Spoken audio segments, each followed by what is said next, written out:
밝으십니다. 불을 끄셔도 될 것 같아요.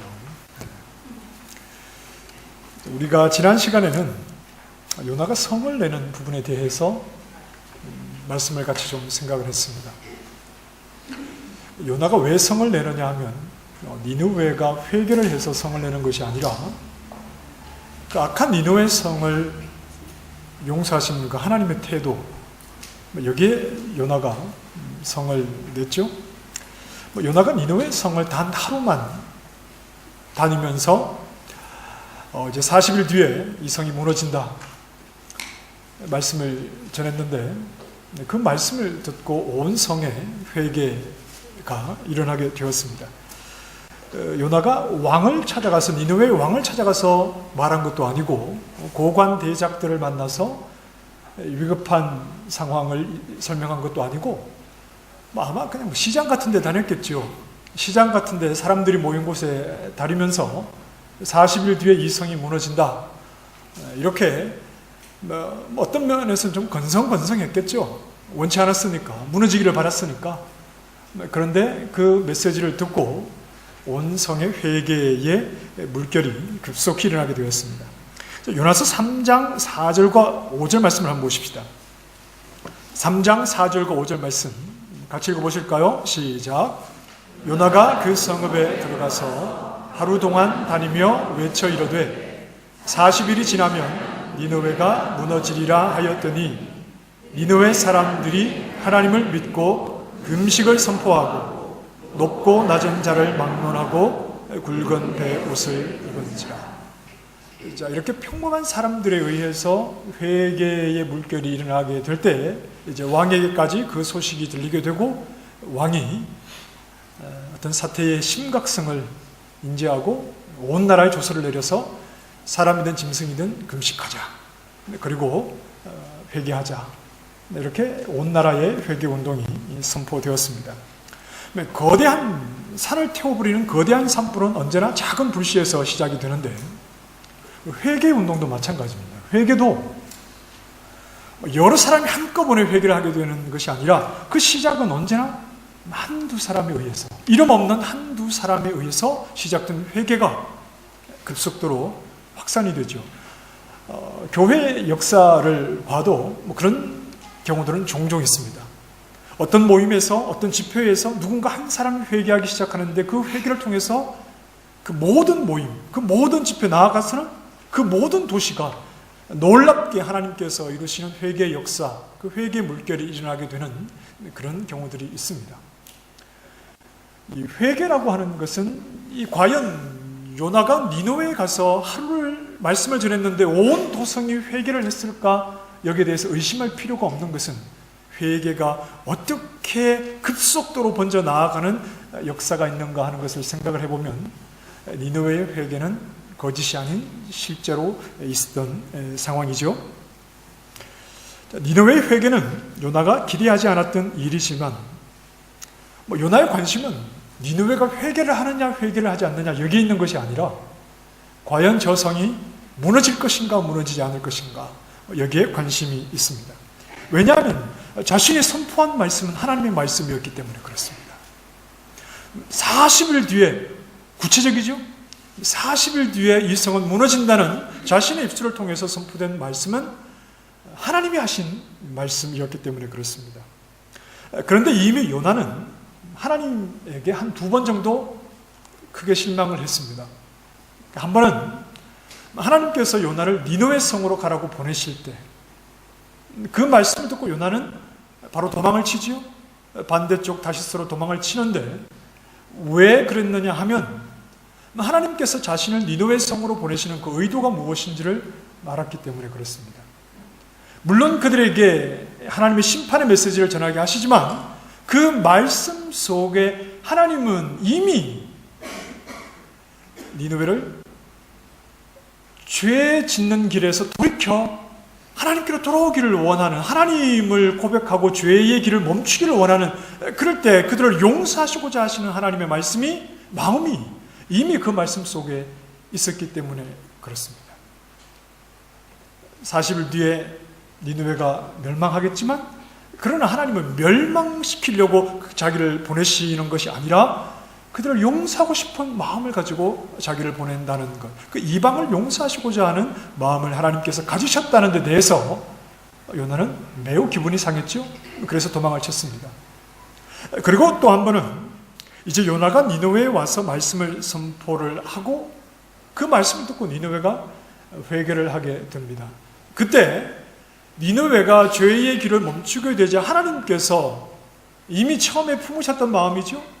그들의 돌이킴을 보고 하나님도 뜻을 돌이켜서 그들을 심판하지 아니하시고 심판에 대한 하나님의 뜻을 거두어 버리시죠. 실제로 이렇게 되자 처음에는 하나님이 그런 마음을 가졌다는 게, 이방인을 향해서 그런 마음을 가졌다는 게 너무 실망스러웠고, 두 번째는 실제로 하나님께서 마음을 잡수셨던 대로 그들에 대한 심판을 거두시자 여기에 대해서 요나는 또 한번 크게 실망을 하면서 하나님께 성을 냈죠. 요나는 자신이 하나님께 성을 내는 것을 정당하다고 생각을 했습니다. 하나님의 명령을 떠나서 도망을 쳤던 것도 정당했고, 또 지금 하나님께서 니느웨를 멸망시키지 않는 부분에 대해서 성을 내는 것도 자신은 정당하게 생각을 하고 있는 겁니다. 요나는 하나님이 은혜와 또 자비의 하나님이요 인애의 하나님이라는 것은 알겠는데, 굳이 하나님을 알지도 못하고 눈만 뜨면 죄만 짓는 저 이방 사람들에게까지 그러한 모습을 보이실 필요가 있겠는가? 지금 요나는 이런 생각을 가지고 있는 겁니다. 이런 요나의 태도를 보시고 하나님이 이렇게 질문하시죠. 4절 말씀에 네가 성내는 것이 옳으냐? 그래 요나야, 내가 네 마음 이해한다. 그렇지만 이번에는 좀 네가 내 마음을 이해해 줬으면 좋겠다. 하나님 이렇게 나가시는 것이 아니라, 요나는 자신의 입장에서 정당하게 성을 내고 있는데 하나님의 선지자로서 그 성내는 요나를 향해서 하나님은 네가 성내는 것이 옳으냐? 이 말씀 속에는 어떤 의미가 들어있느냐 하면, 하나님은 처음부터 변함이 없으셨다는 겁니다. 요나를 니느웨로 보내실 때부터 하나님은 변함없는 하나님의 모습을 그대로 가지고 있으신데 왜 네가 하나님 되심이 드러나고 있는데 변함없이, 그런데 왜 네가 성을 내고 있느냐? 하나님께서 이렇게 반문하시는 거죠. 자, 계속해서 보십시다. 5절 말씀에 네가 성내는 것이 옳으냐? 하나님이 이런 질책성 반문을 뒤로 하고 요나는 니느웨 성 밖으로 나아갑니다. 그래서 어떻게 하죠? 요나가 성읍에서 나아가서 그 성읍 동쪽에 앉아 그랬습니다. 동쪽은 구약에서 하나님의 심판이 임하는 장소입니다. 이스라엘 백성들이 이제 그 홍해를 건너게 되죠. 바다를 건너게 될 때 어느 쪽에서 바람이 불어와서 바다 가운데 길을 내죠? 어느 쪽일까요? 동서남북 중에 동쪽이죠. 어떻게 하셨죠? 동쪽에서 바람이 불어와서 바다를 가르고 길을 내죠. 그런데 자, 구원 얻는 이스라엘 백성들에게는 동쪽에서 불어오는 바람이 자기들을 구원하는 길입니다. 그런데 출애굽기 15장에 모세가 노래를 하는데 그 노래의 내용이 보면 그 동쪽에서 불어오는 바람은 애굽 군대를 덮치기 위한 바람이었습니다. 이스라엘 백성에게는 바다 가운데 길을 내서 그 길을 건너게 하지만 하나님이 심판하기를 원하는 애굽은 오히려 동쪽에서 불어오는 바람이 어떻게 하는 것이죠? 그 속으로 들어오는 자들을 덮치기 위해서 불어오는 바람이었습니다. 동쪽은 하나님의 심판이 임하는 장소입니다. 요나가 성읍에서 나가서 그 성읍 동쪽에 앉아 거기서 자기를 위하여 초막을 짓고 그 성읍에 무슨 일이 일어나는가를 보려고 그 그늘 아래에 앉았더라 그랬습니다. 요나가 니느웨 동쪽에 초막을 짓고 앉아서 그 성에 무슨 일이 일어날까? 요나가 기대하는 일은 뭘까요? 그 성에 하나님의 심판과 진노가 임하는 것, 그것을 요나는 지금 기대하고 있지요. 하나님이 요나를 니느웨로 보내실 때 40일 뒤에 이 성이 무너진다, 이 메시지를 주셨습니다. 그런데 반복해서 우리가 생각하지만 하나님께서 40일 뒤에 이 성이 무너진다는 메시지는 요나 그 니느웨 사람들을 하나님이 심판하기를 즐거워하셔서 주시는 메시지입니까? 아니면 그들이 심판받기를 원하지 않아서 하시는 말씀입니까? 여러분 우리 어르신들이 하는 말 가운데 이런 말이 있어요. 다리 몽둥이를 확 분질러 버리겠다. 굉장히 과격한 말이거든요. 굉장히 과격한 말 아닙니까? 말을 듣지 않고 자꾸 예를 들어 늦게 다닌다거나 가서는 안 될 곳을 가면 이놈의 자식 다리 몽둥이를 확 분질러 버리겠다. 그 말이 다리를 분지르고 싶어서 막 안달이 난 아버지의 마음입니까? 아니면 그렇게 하지 말라는 말입니까? 하지 말라는 말이잖아요. 하나님께서 요나를 니느웨에 보내신 것은 그렇게 하지 않았으면 좋겠다, 죄를 짓지 않았으면 좋겠다는 하나님의 마음이 그 속에 들어있죠. 하나님께서 니느웨가 그 메시지를 듣고 회개할 때 그 뜻을 돌이키시죠. 그래서 하나님께서 요나서 3장 10절에 보면 그들에게 내리리라고 말씀하신 재앙을 내리지 않습니다. 자, 표면적으로 이 말씀을 접하면 하나님께서 심판을 내리시겠다고 말씀을 하셨는데 내리지 않습니다. 이건 말씀을 표면적으로 볼 때 번복하신 겁니까? 아닙니까? 번복하신 거죠. 표면적으로요. 하시겠다고 해놓고 하지 않으시겠다는 것은 표면적으로 볼 때 하나님 말씀을 번복하신 것이 맞습니다. 그러나 그 말씀 속에 담겨있는 의미상으로 볼 때 하나님이 그 뜻을 번복하신 겁니까? 아닙니까? 그렇지는 않죠. 심판하시겠다는 말씀 속에는 이미 너희를 심판하기를 원치 않으니 회개하기를 원한다는 하나님의 그 마음이 담겨있기 때문에 심판하시겠다고 하시고 심판을 하지 않으시는 것은 그 의미상으로는 번복되지 않는 하나님의 원래 니느웨를 향해서 가지고 계셨던 하나님의 의도였습니다. 그러니까 하나님의 마음에는, 니느웨를 향한 하나님의 마음에는 변함이 없으셨던 거지요. 그런데 요나의 행동을 보십시다. 요나는 자신이 하나님으로부터 받은 말씀이 니느웨에 대한 심판의 말씀입니다. 40일 뒤에 이 성이 무너진다. 이건 이미 결정된 내용이죠. 결정된 하나님의 말씀을 니느웨 성에 선포했습니다. 하나님이 하신 말씀이지 않습니까? 그 말씀을 듣고 니느웨가 금식을 하고 온 백성이 굵은 베옷을 입고 제 위에 앉아서 회개를 합니다. 그러나 회개가 하나님의 용서를 보장하지는 않습니다. 우리가 지난주에 말씀을 나눴지만 회개라는 게 뭡니까? 내가 죄인이라는 것을 고백하는 것 아닙니까? 내가 죄인이라는 겁니다. 그러나 회개라는 행위 그 자체가 하나님의 용서를 동반합니까? 그렇지는 않습니다. 회개를 하면 자동적으로 하나님의 용서가 따라옵니까? 그렇지는 않죠. 하나님의 용서는 회개를 통해서 하나님의 용서가 임하려면 회개 이전에 하나님의 용서하시고자 하는 마음이 먼저 나타나야 하는 겁니다. 내가 회개를 하니까 내가 눈물 콧물 흘리면서 옷을 찢는다고 저절로 회개가 용서가 주어지는 것이 아니라 하나님께서 그들을 용서하시고자 하는 하나님의 용서의 마음이 있을 때 그 회개를 통해서 그들에게 용서가 되는 것이지 회개의 행위가 용서를 자동적으로 불러오는 것은 아니다. 우리가 지난주에 말씀을 그렇게 나눴죠. 지금 요나는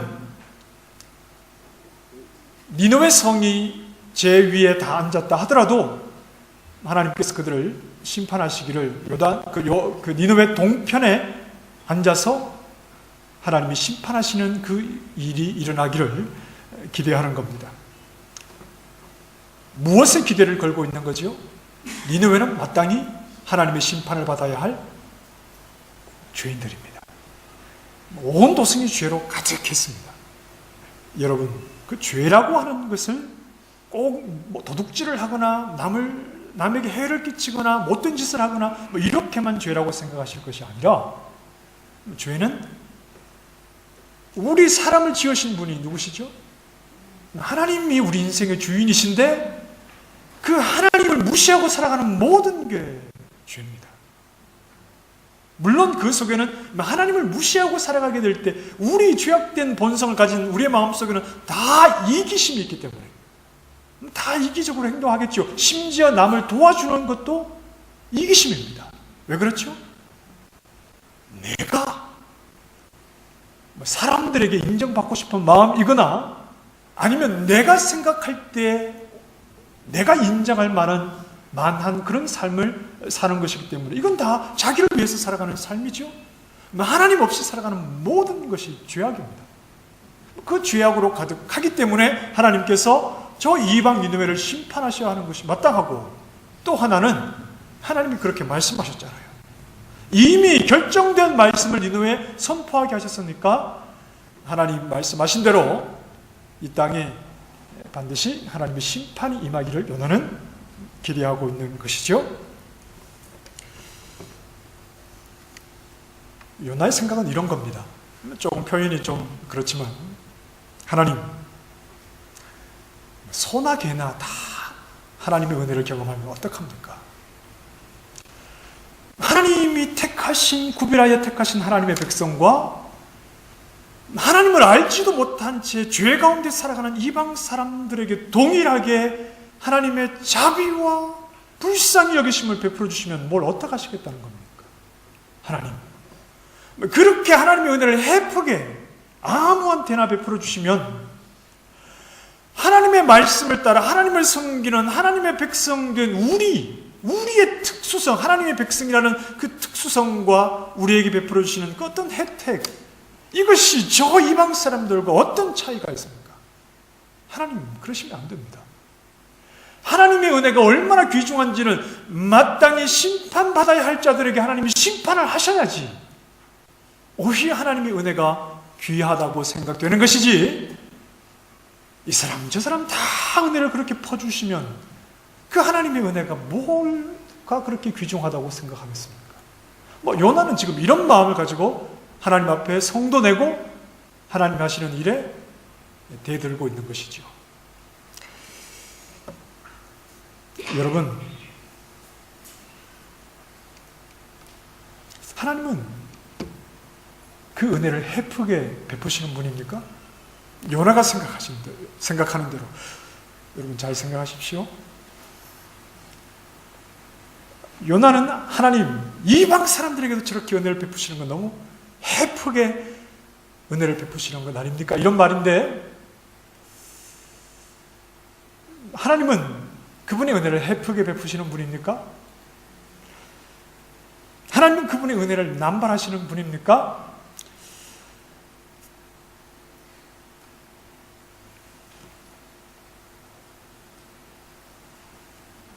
하나님은 은혜를 헤프게 베푸시고 그 은혜를 남발하시는 분입니까?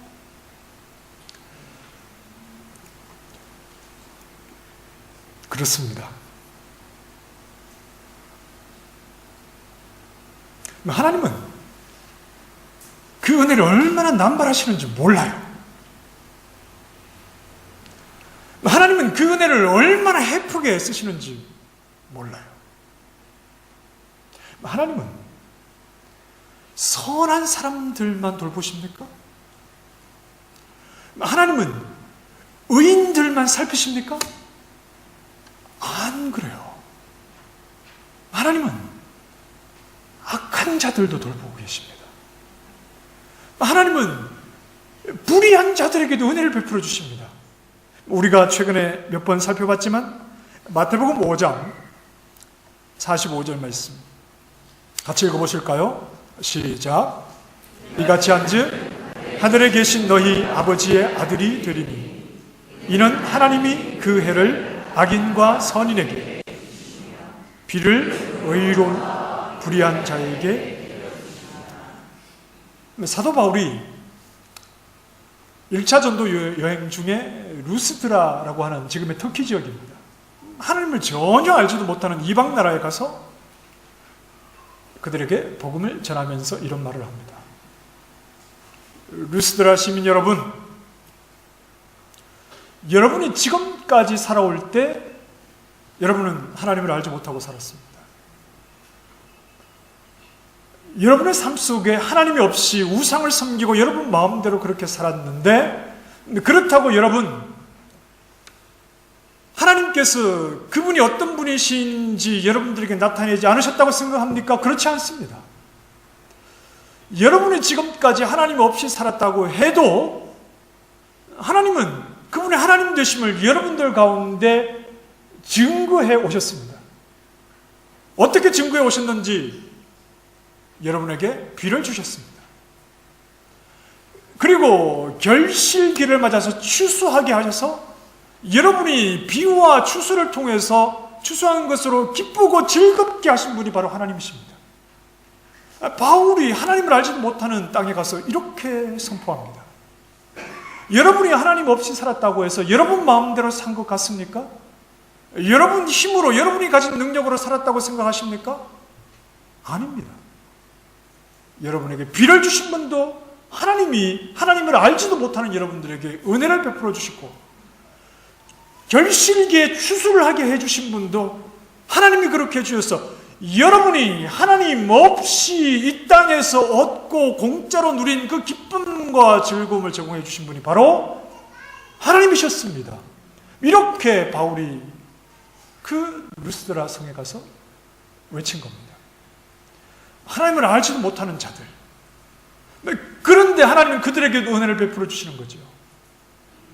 하나님이 은혜를 베풀어 주실 때 악한 자라 하더라도, 불의한 자라 하더라도 하나님은 그 은혜를 아끼지 아니하시고 너무나 헤프게 그 은혜를 베풀어 주셔서 이 세상에 악하고 불의한 자들조차 하나님의 은혜 알지도 못하는 하나님의 은혜를 입고 지금도 살아가고 있는 겁니다. 하나님의 은혜는 남발되고 있죠. 하나님은 너무나도 헤프게 그분의 은혜를 베풀고 계십니다. 우리가 돈을 헤프게 쓴다 이런 말을 하죠. 돈을 헤프게 쓴다는 말은 꼭 쓰지 않아도 될 곳에 돈을 사용하는 겁니다. 옷장을 열어보면 셔츠가 수두룩한데 입을 셔츠가 없다고 또 셔츠를 사죠. 세일한다고 하나만 사면 되는데 두 개, 세 개. 꼭 필요하지도 않은데, 꼭 써야 될 때도 아닌데 돈을 쓰면 우리는 돈을 헤프게 쓴다 이렇게 말합니다. 하나님의 은혜가 헤픈 것은 꼭 베풀지도 않아야 하는 자에게 은혜를 베풀어 주시기 때문에 그렇습니다. 하나님의 은혜가 헤픈 것은 꼭 하나님의 은혜를 받아야 할 필요가 없는 자들에게도 은혜를 베풀어 주시기 때문에 그렇습니다. 그래서 얼마나 사악했으면 가장 극심한 고통, 가장 극형에 처해서 저 십자가에 매달아 버리는 그 강도에게까지도 하나님의 헤프신 은혜가 미쳤고, 세리와 창녀들과 보는 사람마다 혀를 차는 아무런 소망 없는 그 죄인들에게도 하나님의 은혜를 얼마나 남발하시면 그 영혼들에게도 하나님의 은혜가 미쳤고, 그리고 그 헤프신 은혜가 오늘 우리에게도 미쳤습니다.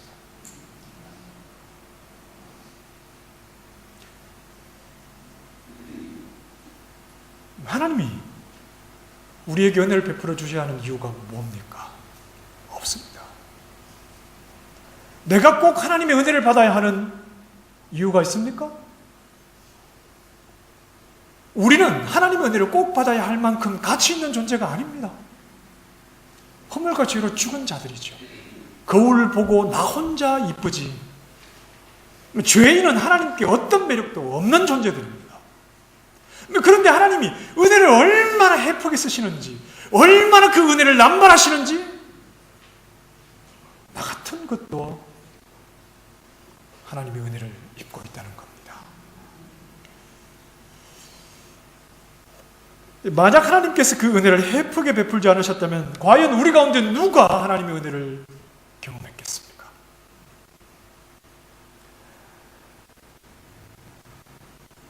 성경을 보면 요나와 비슷한 인물이 한 사람 나옵니다. 예수님의 비유 속에 나오는 인물인데, 비유 속에 나오니까 가상의 인물이죠.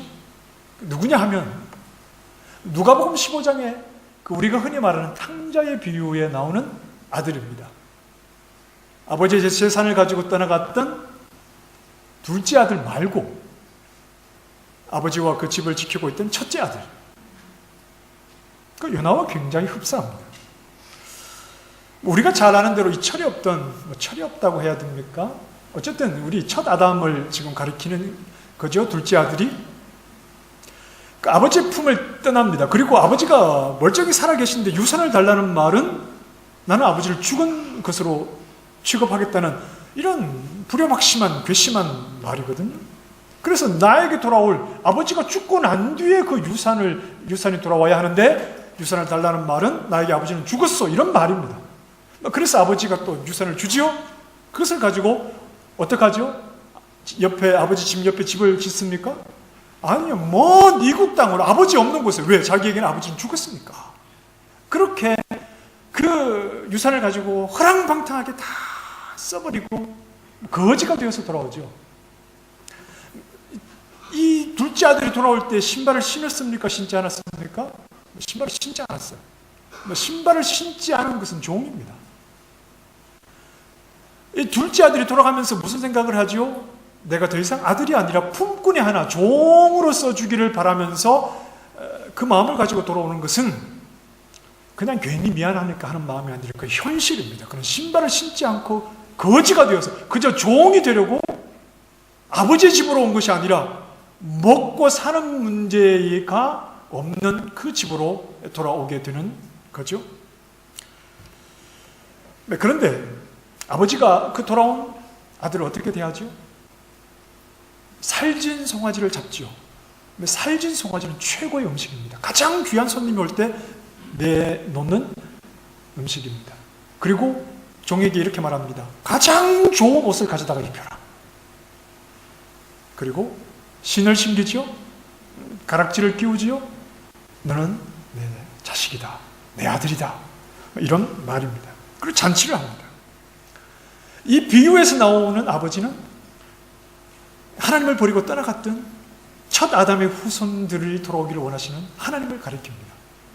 자, 그런데 이미 읽어보신 분들도 계시지만 팀 켈러가 이 아버지를, 이 하나님을 어떤 하나님이라고 말했느냐 하면 프로디골 갓이라고 그랬습니다. 이 말은 해프다는 말입니다. 해프도 너무나 해프다는 말입니다. 그 자식을 맞이하는 아버지가 너무나 해프게 그 자식을 맞이하죠. 자, 첫째 아들이 밭에서 일하다가 돌아와서 이 광경을 보고 어떡하죠? 성경을 보면 그가 노하여 그랬습니다. 노했다는 말이 아니라 성이 났다는 말이죠. 그가 성이 아주 단단히 났죠. 그러니까 아버지에게 성을 냅니다. 그리고 그 잔치 자리로 들어가려고 하지 않아요. 이렇게 말합니다. 아버지의 살림을 창녀들과 함께 삼켜버린 이 아들을 위해서 살진 송아지를 잡는 게 옳습니까? 첫째 아들은 아버지에게 동의가 되지 않죠? 저 자격 없는 아들에게 아버지의 살림을 창기와 함께 다 허라방탕하게 써버린 저 자식의 귓방맹이를 날리지 못하고 잔치를 베풀어 준다는 게, 살진 송아지를 잡는다는 게 말이 됩니까? 이렇게 해프신 분이 되었어야 되겠습니까? 지금 아버지에게 이렇게 따지는 거죠. 마땅히 많은 죄악 속에서 하나님의 진노가 임해야 하는 저 니느웨를 하나님 그렇게 은혜를 해프게 남발하셔서 저들을 용서해 주시는 것이 과연 옳습니까? 요나의 성내는 것과 이 첫째 아들의 성내는 것이 비슷하지 않습니까? 살아있는 아버지를 무시하고 유산도 많았겠죠.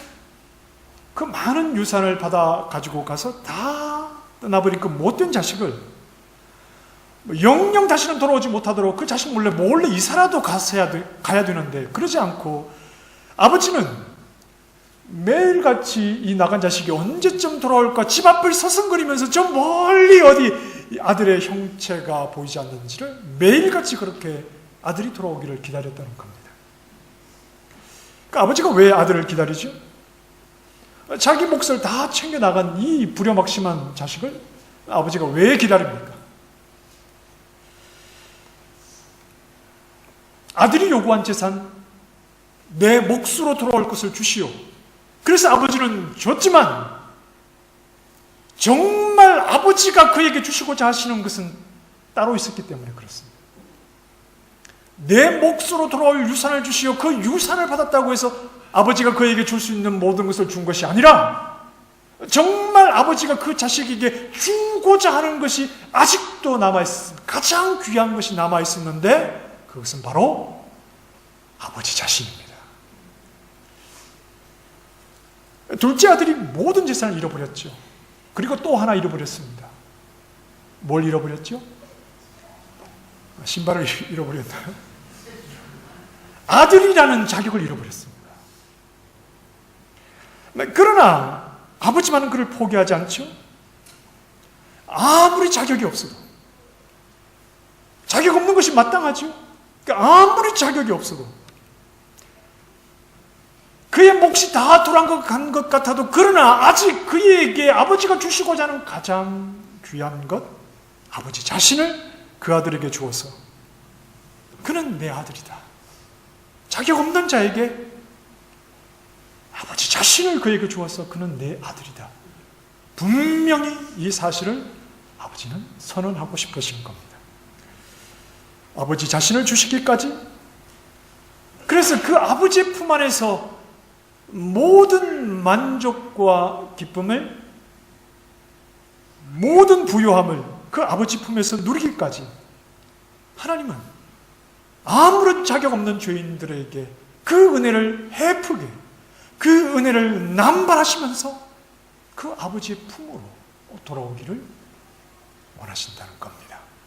자격 없는 저 둘째 아들, 자격 없는 저 십자가에 달린 강도, 자격 없는 저 세리와 죄인, 자격 없는 저 니느웨 사람들, 그리고 자격 없었던 우리뿐 아니라 아무런 자격 없는 우리 주변에 아직 하나님 품을, 하나님이 주시고자 하시는 그 아버지를 아직도 얻지 못한 모든 영혼들에게 하나님은 그 마음을 가지고 다가가기를 포기하지 않고 계시다는 거죠. 이 아버지의 마음, 하나님의 마음을 알지 못하고 성을 내는 요나에게 하나님이 물으시는 겁니다. 네가 성내는 것이 과연 옳으냐? 그들이 아무런 자격도 없지만, 하나님을 모른 채 죄악 가운데 살아가지만, 그들의 자격 때문이 아니라 어떤 자격 없는 자라도 하나님은 그 은혜를 헤프게 베푸셔서 결국 아버지 자신을 주셔서 그들에게 아버지가 되어주시고자 하는 그 마음을, 너도 내 마음을 알아 그들에게 다가가야 하는 것이 옳지 않느냐. 우리에게 은혜 받을 자격을 묻지 않으시고 너무나 헤프게 아무런 자격 없는 자에게도 그 사랑과 자비하심을 베풀어 주시는 그 은혜를 우리가 다 받고 살지만, 그러나 그 은혜와 사랑을 아는 자는 많지 않습니다. 하지만 소수의 사람이라도 그 은혜를 경험한 사람이라면 그 은혜를 은혜로 알고 그 은혜를 입는 쪽에서는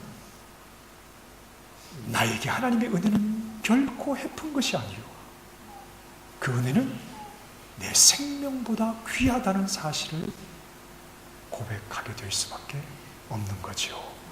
그 고백을 하면서 하나님께 나아가게 되는 겁니다. 여러분, 하나님의 은혜를 경험하셨죠? 그 은혜가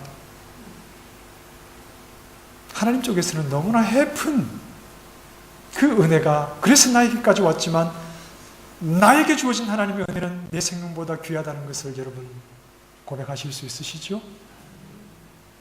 그 마음의 중심의 고백을 잃지 마시고 모든 사람들이 하나님의 은혜를 받고 있지만 그 은혜의 귀중함을 고백하는 사람은 몇 되지 않으니까 여러분들만은 꼭 하나님 베풀어 주시는 은혜에 감사함으로 고백하며 그 앞으로 나아가시기를 바랍니다.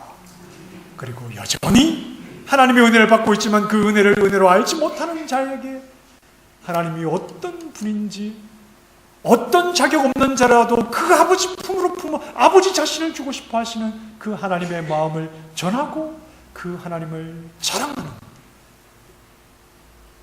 그런 하나님의 은혜에 감사한 믿음의 종들이 다 되시기를 주님의 이름으로 축원합니다. 기도하십시다. 하나님, 너무나